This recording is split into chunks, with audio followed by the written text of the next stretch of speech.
Give it up for everyone who came before me. Give it up, all those talented individuals. Having a good night. I had an okay day. I had an upsetting experience at this restaurant around the corner. Small little hole in the wall around the corner. It's called McDonald's.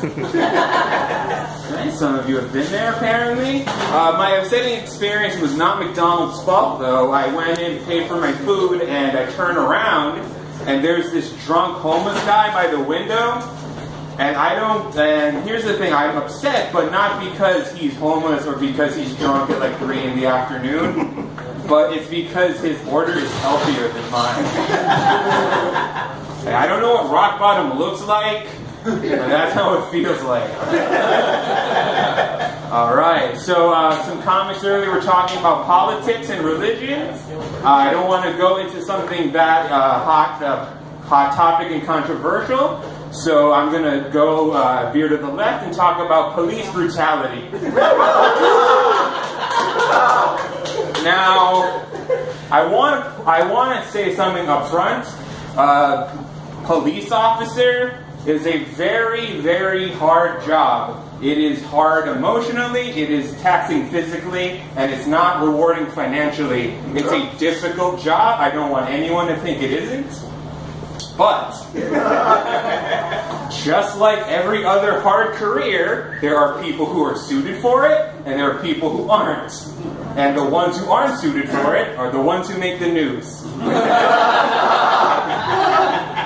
And now, here's the thing, like every time one of these police killings happen, like someone goes online and like the most popular defense is, oh, well, just a few bad apples in the bunch, man. Just a few bad apples. Not all cops are like that, just a few bad apples.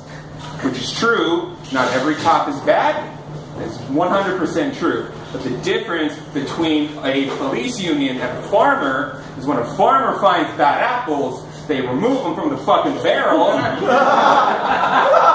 so they don't ruin the good ones. When farmers find a bad apple, they don't give it a desk job in the barn.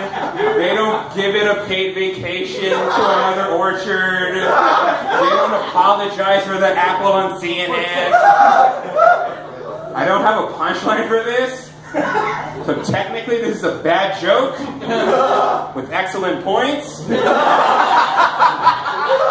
But here's the thing though, that I've been watching this for about a year now, and the thing that nobody has been saying in the media or in the protest is, like everyone's been pointing out that all the cops are white.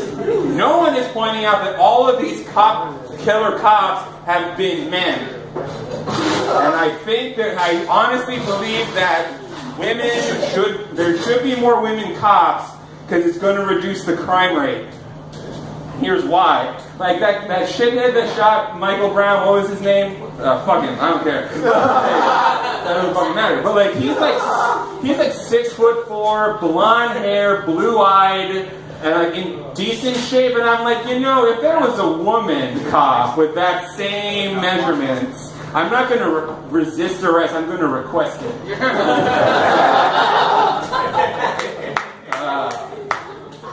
That'd be a weird 911 call. It's like, oh, what's your emergency, sir? Loneliness. Take someone. Alright, religion, let's talk about it. Who's religious in here? Get the fuck out. Like, here's the thing, like, I'm not religious, and I'm perfectly fine with people who are religious. I don't like it when people are religious and hypocritical about it. Like, there's a lot of companies out there that do this. Like, has anyone heard of the company called Tyson, the food company? Okay, now, one of their corporate benefits for employees is chaplain services. Exactly. A chaplain is basically a minister who doesn't work in a church. Like that's, so when employees have a time of crisis where they need guidance, they go to this chaplain and pray about their problems. And that is a great service. But I think a better thing to have in a time of crisis is health insurance. That way they can go to the doctor to make the pain stop. Here's another one. Mary Kay, the makeup company, crazy Christian owner, has actually gone on the record on an interview and said that God is her partner because he doesn't take a cut, so that's great. But I think that's a very weird industry to have, like a Christian makeup company. That seems like a missed message. It's like, hey, we are all perfect. We are all created in God's image, and we are His children. Now go out there and sell these ugly bitches some blush. One more. Curves for women. Curves is like a gym mainly for women. One of their main causes lately has been anti-abortion charities. I'm very, very pro-choice. Okay? Boo, that'll show them that I'm in a bar on a Thursday.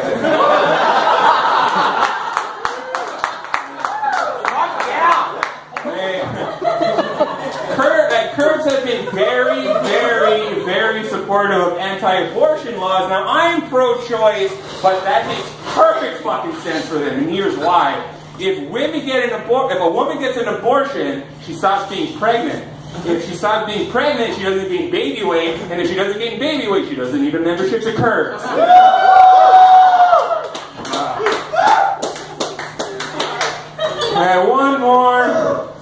One more. I'm a single man, surprisingly.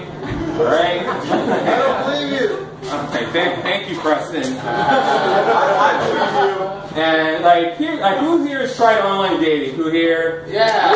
Okay, that's good. I don't want to pigeonhole anyone. I think online dating is good. It's a great service. It is just not for me for two reasons. One, I like to feed off the energy of someone. I think I'm a very in-person person, and that's how I gauge chemistry.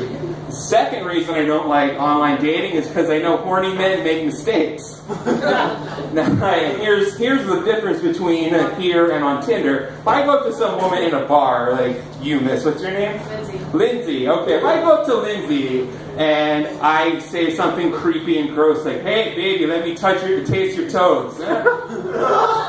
Oh yeah. Yeah, you see that grossed out reaction? That would be hers normally. But here's the thing: she goes away, I go home to cry on my pillow, and the moment disappears forever. No trace. If I message her that same creepy, gross message on Tinder, there's an archive of that awkwardness forever. And Tinder's not a big company. It has fewer than a dozen employees, so you know that there's some weird techno reading every message for the good stuff. They're like, "Hey, Fatty, look at what Fatty does, huh? Better cut that out, man. You're gonna get athlete song." That's my time. Thank you very much. I'm opening for Tom Segura on September 11th. I have tickets. Come see me. Thank you, bro. Jerry Castillo! Woo! He's opening for Tom Segura! Everybody buy tickets from him!